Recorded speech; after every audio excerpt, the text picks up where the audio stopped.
money stay high. Go to YouTube for story time with Ray Five.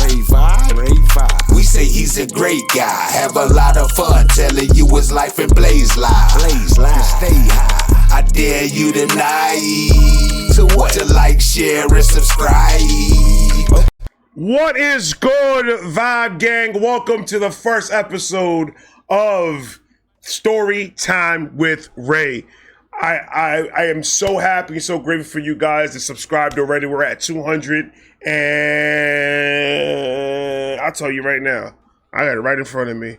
I'm stupid. We're at 259 subscribers. So shout out to all of you for getting quick and getting to the page and everything. This is the first official video for the page. And as you can tell from the title, we got something to talk about. It's something a little bit, how can I say, a turning point in my life.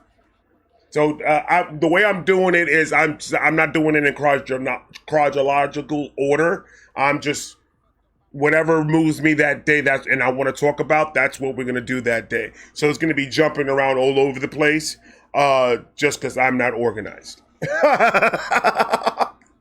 I'm not organized, and I don't have the mental capacity to sit there and track down every single thing that happened chronologically. I think I said that right. But today's story takes place in 96, I want to say. I was 12, so 96. And it's the first time that I indulged in the cannabis inhaling. And it started a whole thing with this. But the first time I was 12 years old. So this is how it went down. I wasn't going to Catholic school at this point. I had one more year left. I was in 7th grade. I have one more year left, and then 9th grade I start high school and public school. Mind you, I went to Catholic school my whole entire youth. From kindergarten all the way to 8th grade, I was in Catholic school. So I didn't know a lot about, weed or drugs or anything like that. My cousin, I think it was either my cousin or a very close friend of the family, had put a movie on, and the movie that he put on was Cheech and Chong. And I saw how weed was portrayed in that movie, and I was just like, I was interested. I knew a couple of people in my school did it, and one of my closest friends that lives downstairs from me did it too. But I never in my life even dreamed of doing that, because I just, for some reason, never came across my head to do anything like that. So I came out, and one day after seeing that movie, I don't know, it just got stuck in my head, and I was like, I need to go find a joint. I need to find a blunt. I need to find something, right? So I asked a couple of boys from my class, and they kind of looked at me like, because I was a dog. Okay, imagine this. I had to wear a uniform every day. At this point, I'm like 5'10" or 5'8", 5'9", around there. I had a tie that looked like it was Honey, I Shrunk the Kids. It went up to my belly button. It was weird already. I had shirts that literally it was hanging off over here. That's where the end of the shirt was, right here. So it was weird as shit.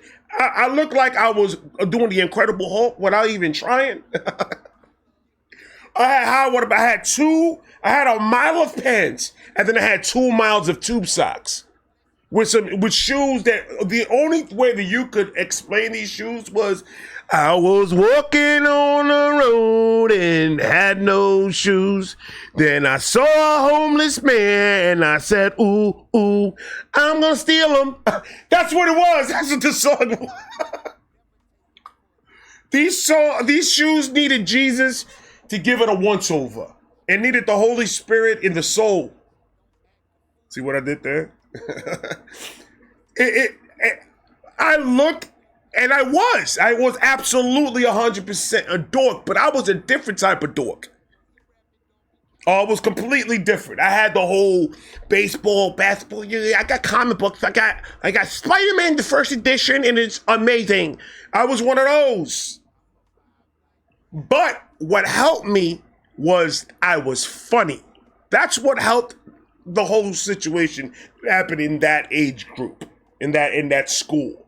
Is what made me different from the rest of the dorks is he makes us laugh. He's funny. So I had it in with all types of crowd. Everywhere I went. It didn't matter where I went. At high school, in the streets, it didn't matter. I hung out with any type of person that wanted to hang out with me. So I went into the little weed group that we had over there. A whole bunch of dudes that like to smoke the Mary Jane. So I went over there and I was like, this is the type of dude I was. I said, I have a Daryl Strawberry baseball card. Gold plated. Inside of a glass case. I'll trade you this for a joint.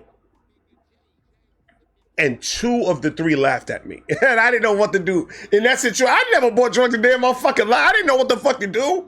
Right? So I was just like, all right, they laughed. I'm going to walk away. My whole entire day was planning on how am I going to not only get the joint, where I'm going to smoke it, how I'm going to get the lighter, dude, I had it planned out like it was a fucking date with a joint. That's what it was. So nobody in school could help me. These people were looking at me like I was fucking nuts. I'm walking home from school, and my boy that lives downstairs from me was coming out of his school. He went to public school, so we met up. Like, it happens every single time. We meet up. So in my mind, I'm like, all right, if I can't get it in school, I'm going to meet up. Let's call him Felipe. Let's call this nigga Felipe, let's just say. So I was like, all right, I know I'm going to see Felipe, and I know he smokes. So I'm just going, nonchalantly be like, yo, let's smoke. Let's smoke. And I'm just trying to act as cool as possible, right? I saw enough BET and MTV that I knew that I was secure about how I was going to approach this. So the guys in school made fun of me, so I told them to fuck off. I still had the baseball card. I get, no, you're not having it. This is going to be worth a lot of money one of these days. Can't find it. To this day, I can't find that fucking card. But I came out of school and I'm walking, and I'm nervous. My palms are sweaty. My knees are weak. My arms are heavy. I almost vomited on my tie. School spaghetti. It was horrible, bro. Like and this is what I'm talking about. This is the type of mentality I had. I made one small thing of getting a joint. This whole entire ordeal in my life. Just because I just wanted to see what the whole hoopla was about. And that's just straight up 100%. I wanted to know what the hell the whole deal was with this thing called Mary Jane. We meet up, bow, me right in the corner. Yeah, I went, yay, because I don't know what year it was back then. I was in the streets yet. I was 12. I was playing with Power Rangers and playing cards. That's what I did. Video games was my life. I was about Mario 100%. He was like, yo, so what's good? How was school? And I was, we talked about, what we did in school and everything. That girl that I liked, she didn't like me back. So I'm dealing with that now, type shit. And then I was like, yo, let me ask you a question real quick. And he was like, yeah, what's up? I was like, when you smoke, when we at the apartments and you smoke, where do you smoke at? He's like, the roof. I was like, so that's you going up there? He's like, yeah. And I was like, all right, cool, man. And mind you, I'm trying to talk in code, because when we come out of school, it's usually my sisters, my grandmother comes, picks us up, and we all walk as a group because we all live in the same neighborhood. So I'm trying to walk slow, so nobody can know what's going on, right? And I'm just trying to talk really low and trying to keep it low key. My man's just like, all right, back, cool. I'm going to go up there if you want to go up. We smoke. And I was like, I bet. He's like, yo, you smoke though? And I was like, bro, all the time, my nigga. What? Oh, man. I remember I smoked a weed cigarette. That's the type of shit that I was. I was talking out my fucking ass. I smoked a weed cigarette the other day. I was cruising, it got me real hype. So I got mad energy when I smoked it. He was like, what kind of weed was that? Is that mixed with cocaine or PCP? What the fuck are you smoking? And I was like, it must have been one of the different ones. Like, I didn't know how to lie to save my fucking life, bro. Like, I thought I was doing a great fucking job. I did it. I have to ask permission to my mother at this point to go anywhere, right? So I told her what I usually did was we went downstairs to our hallway because our hallway was pretty big. And we always used to like play handball there, like throw the ball on the wall and just play a mini game of handball or play whatever, or come out with our cards and try to trade our cards around. We just to get together down there and always do that downstairs. I lived in the 5th floor. Felipe lived in the 1st floor. So he was my man's. We were always there playing games and doing all types of crazy shit, right? So he said, yo, I'm gonna be up there like around like 7 around there. And I'm just like, that's kind of tough because my mom and my dad both are at home at 7 o'clock. So for me to go that late downstairs, I don't know, but I'm gonna work something out. I didn't tell him this shit. This is going through my head. All I told him was, I bet. I was in my mind already trying to figure out how the fuck I'm gonna make this happen, right? So I told my mother, like, Ma, Felipe, I want to play downstairs. I play games. Hey, games, right? And my mother's like, at what time? Because tomorrow we have to wake up early because we have to go to the grocery shopping. And you have to come with us. We waking up at 7. And you have to be early. What time you going to stay downstairs? I told her, I don't know. We're going to probably stay downstairs until like probably 8, 9 o'clock. But I'm going to stay inside the building. I ain't going nowhere, which I didn't lie. I didn't leave the building. I did it. So she said, okay, 9 o'clock, you in the house. 9 o'clock. And I was like, okay, mommy. So my man's just like, yo, so I was like, hell yeah. So in my mind, boom, okay, game plan. I got 2 hours. I could smoke, chill, feel the emotion of smoking, have a great fucking time, because Cheech Chong had a great time. I want to have a great time. We're going to joke around and laugh, and then I'm going to eat, and I'm going to go to sleep, and it's going to be wonderful. That's what I thought. Ladies and gentlemen, for a person that has never even gotten a drink of alcohol touch his lips, with like an actual drink. My dad's always good. Go here, or a little bit. Oh, here, take a shot. Bye. And then I throw up for 20 minutes. But that was a baby shot. It was nothing crazy. But I've never done anything to do anything to this brain. Right? Cool. We get upstairs. My man gives me the blunt. So he's already had it pre-rolled. Everything was good. He just brought it upstairs. He brought a little boombox radio over there. He had some tapes and shit. So we listened to a little bit jam jizzles. So when you go up to my roof, right? We have a second building, which is my grandma's building, right next door. So they're so close together that there's a divider, which divides both buildings, obviously, then you can still go over and you can go to the next roof. Since I lived on the 5th floor and we're literally downstairs is my house where we're standing, I said, yo, let's go to the next one and let's go do it over there because my mom and my dad are down there, they're home. I don't want no problems. If they smell it, they're going to probably come upstairs. I don't want none of that shit. He's like, cool. We went to the other side. Mind you, this is my building. This is the other building. So you still had a little jump to do to get to the next building. I haven't smoked yet. So we get to the next one. I'm sober as a cucumber, man. I could jump and climb that wall 100 times and not get tired. I'm fresh. I'm virgin. I'm a little, hey, pop my cherry. I'm begging for it. Pause. And he's like, all right, man. He's doing it like it's nothing. Like, I'm over here, and I was like, that's the moment of the truth. Like, that lighter flick? Oh, my God. That right there made my heart jump out of my fucking chest. I was like, oh, we're really doing this. This is no joke. There's no more of a game. There's no more sitting and imaginizing Cheech and Chong doing their thing. That went out the window. This is the moment of truth right now. And my brain is going crazy. I'm thinking a million fucking things. And he takes 2 hits and then puts a song on, puts a tape on. And I think it was 36 Chambers or some shit that we were listening to. I forgot what the fuck it was.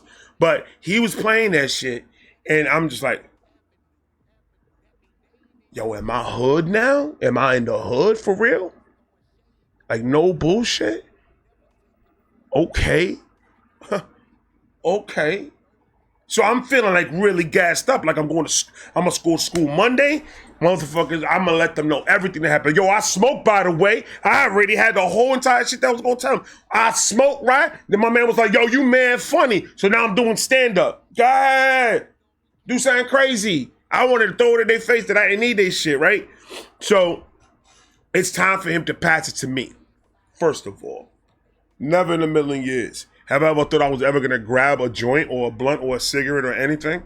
But when a 12-year-old holds a blunt like this, you know that nigga's never smoked. And he knew that too. But he straight up gave it to me and I was like, I appreciate that. And I went just like that because that's how my mom used to smoke when she smoked.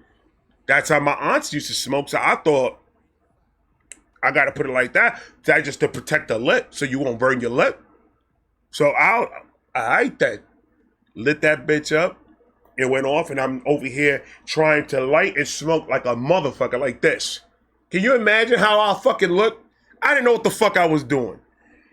So in my mind, I got scared right when I took the hit and I went, I'm just gonna hold it and I'm just gonna let it come out my mouth like I inhaled it. And then a hiccup hit.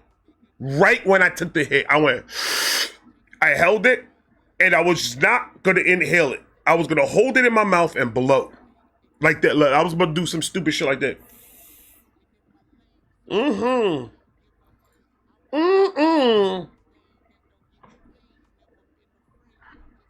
That was my plan. I went and inhaled that whole entire hit. And I took a big one because I wanted I said, in my mind, the bigger the hit, the more the smoke, right? Right. You're absolutely right. I had my whole mouth filled with a lot of smoke and a hiccup hit, and I inhaled every bit of it. So I was kind of roofied in a way. If you really think about it, I was roofied by my hiccup. My hiccup roofied me. And when I tell you, I don't think I've ever thought I would ever be able to cough that much. And with everything, my face, all my liquids were coming out, ladies and gentlemen. It was nose, mucus. My eyes were tearing up. My ears were popping. My mouth didn't know what the fuck to do. And I was coughing so fucking bad. And then this is my boy. And this is what pissed me off the most. I'm like this. And my boy said, let me get that. Like there was no concern in his heart that I was dying. Like he didn't understand that I want to see my mother again before I leave. Like I want to see my sisters. I want to tell my dad that I love him. And I want to say all these things. I'm dying. I am dying. Like I'm done. That's it. There's the worst idea. Cheech and Chong, the fucking aliens. That's why they smoke. Everybody that smoked had a replacement lung made out of fucking steel. And that's the only way you can smoke marijuana because I'm dying over here. And he just took it out of my hand and went, you done? And then took it. I'm just like, I'm dying. And then he gives it back to me after because he thinks that I'm just coughing because it's a cough. It's going to be over in a minute. I'm going to smoke again. No. I'm like, why are you still giving it to me? But I don't want to be a bitch. All this is me. My brain is what is going on. This is me, what he sees.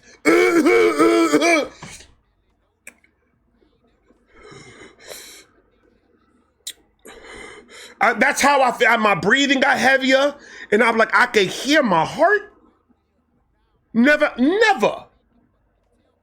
My heart is going. And I'm like, okay, it's cool. I just need to get home. This moment and this time in my life, I need to get to my bedroom. My mother and my father can't find me on a roof like a crackhead, dead like a crackhead. They ain't gonna believe it's weed. They gonna think it's crack. So my mission at this moment is fuck him, fuck the music, fuck the weed. My mission is to get to the room.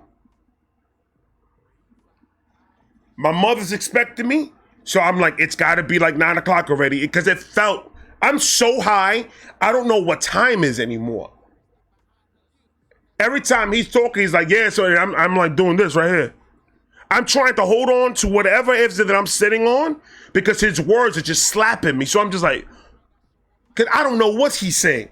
Don't ask, to this day, I don't know what the fuck he was saying to me. And I'm just like, I need, my mission is to get to my bedroom. That was my mission, 100%. So he's smoking and I'm still taking it, and I'm like, every time, I'm gonna hold it and I'm gonna blow it out my mouth. And it never happens, because every time it gets to me, it's like one of those things, like sometimes these things give me hiccups. If I smoke too much of it, it gives me hiccups. So I'm over here, and every time I'm inhaling the motherfucker, so I'm getting even higher and higher. I didn't know what to do, guys. I didn't. He says something, something, something, I'm out. And I went, man. That didn't receive, that didn't need that response. That response made no sense. He said something, something, something, I'm out. And I went, man. He was like, all right, bro. And he leaves. He leaves and he doesn't take me with him. Oh, they don't know. They don't know. Federico, they don't know, my brother. He leaves. His responsibility as my boy is, you know, even if we didn't talk about it, you know, this is my first time smoking. That was obvious to you from the minute that I called it a weed cigarette. You knew. Your responsibility as my man is to make sure that I make it at least to the front door and help me get there. He just left. He took his radio and he left. So I'm in the dark, in the cold, no music. And the little music player he had lights on it, so we had a little bit of light. Lights gone. What am I gonna do? How am I gonna get out of here? Because I'm pretty sure I could have just followed, but I didn't. So he's gone already. He's already down. He's probably already home sleeping. And I'm in the roof and I'm just like, oh my God, it's gonna be late. Remember that difference between my house and my grandmother's roof? You see the difference? I live here.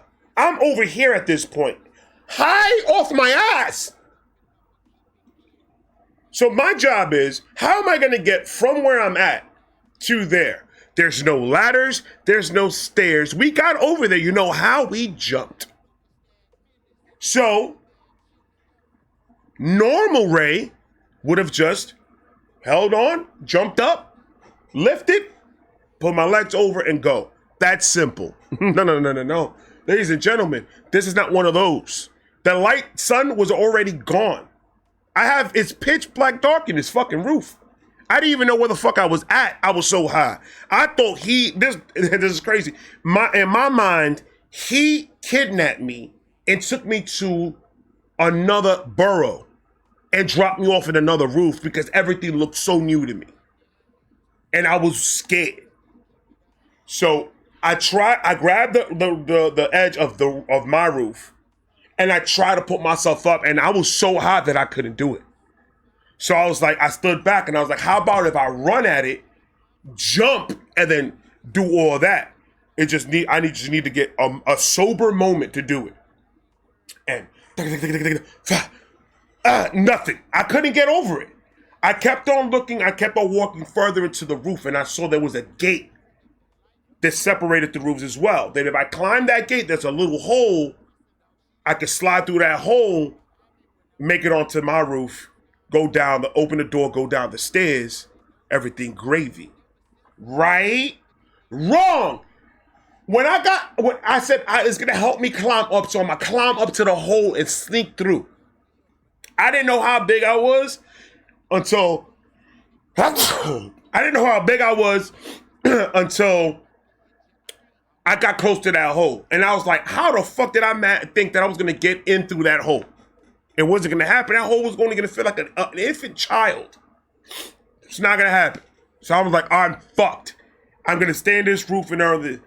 Mind you, this is backstory. This is me rethinking it and seeing all the options that I really had that I didn't even cross my mind that I even had those options. There's a door to my grandmother's roof that is always open. That's one. There's a door in my grandmother's roof that is always open that I could have easily gone inside that door, all the way down, out through the front, into my apartment, back upstairs. Like nothing happened. Right? Wrong. That didn't even cross my mind. The only door I was worried about was the door in my house, to go in through that door. Cool. So I go and I'm like, I don't know how I'm gonna get over this. So maybe if I probably like yell enough, my mans can hear me. And then he could come back up and get me. So I go over the roof, not over, but I put my head over because he lives literally down that last floor. And I go, yeah! And I do this repeatedly, over and over again. And then when you get to a moment of panic where there's no response and there's nobody that's gonna come and help you, then I started doing, yo! Yo! Just like that, like a bitch. I was freaking the fuck out. I didn't know how to get out of this situation, ladies and gentlemen.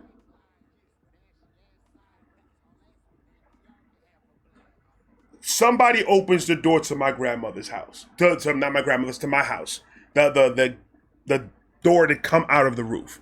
That door opens. And I'm looking, I was like, I'm fucked. Because if this is my mother and my father, they're gonna ask me what the fuck I'm doing on the roof. I can't lie to save my life, and I'm high. So I'm fucked either way. So I hid.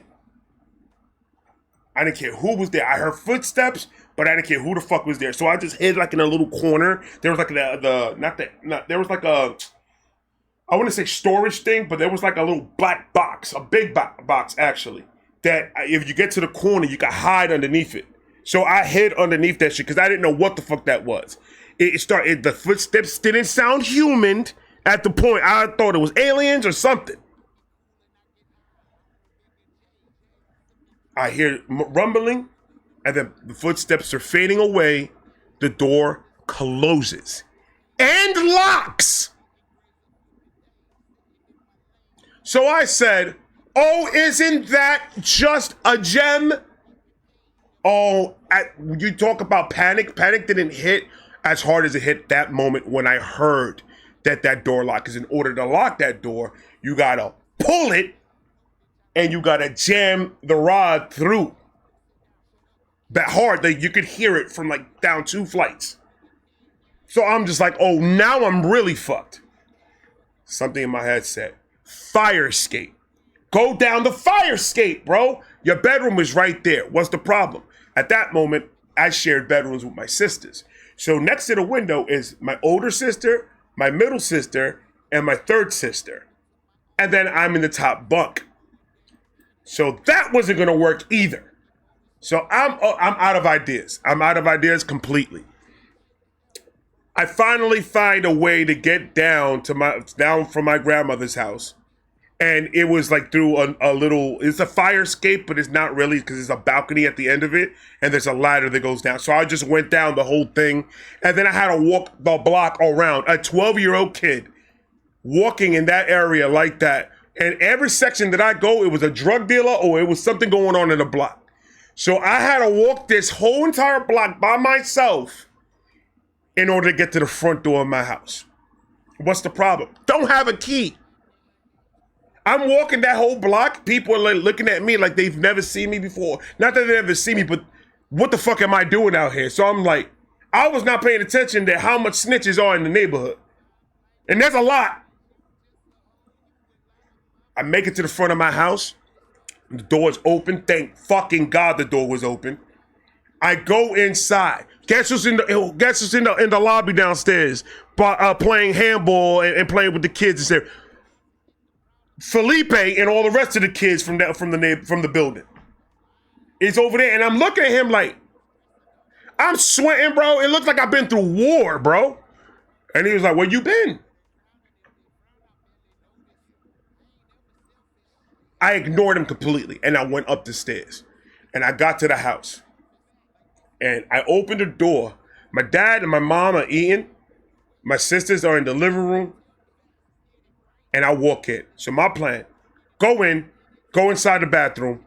Don't even look that way. Go straight into the bathroom. Close the door. Take a shower. Wash your face. Try to get sober enough because right now I'm freaking the fuck out. Like everything's going woo, woo, woo, woo, woo.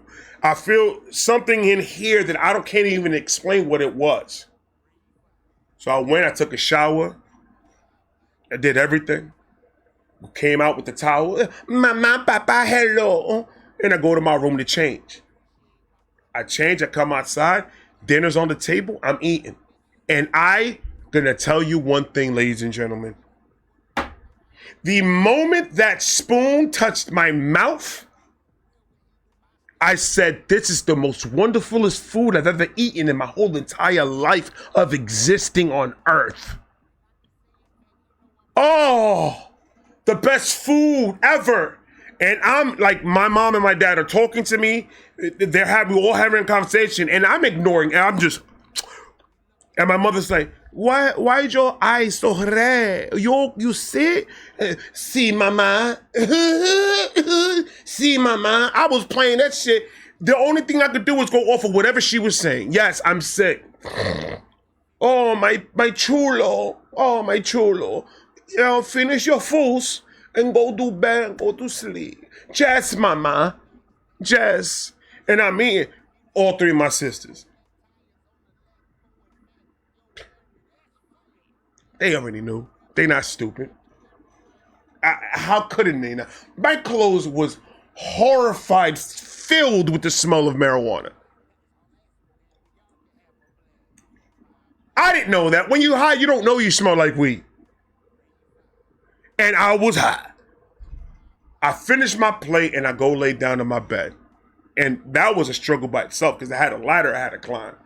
And it was not good. Every time I climbed the ladder, one foot, I was trying to touch each step at the same time, and it didn't work out. So I kept on going, cook-a-dunk, cook-a-dunk, cook-a-dunk. And it was 4 times. It was 4 times.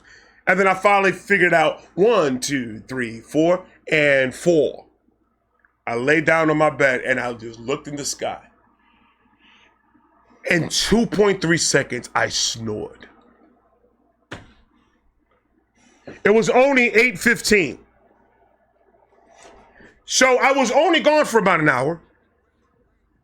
It felt like it was 12 o'clock. And I stood there and I died.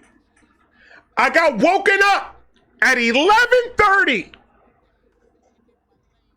by my father saying, come to the living room now. What? Kill me, papa, sicky. He said, come now. Went to the living room. Your grandmother saw you climbing down her ladder, and she called the house.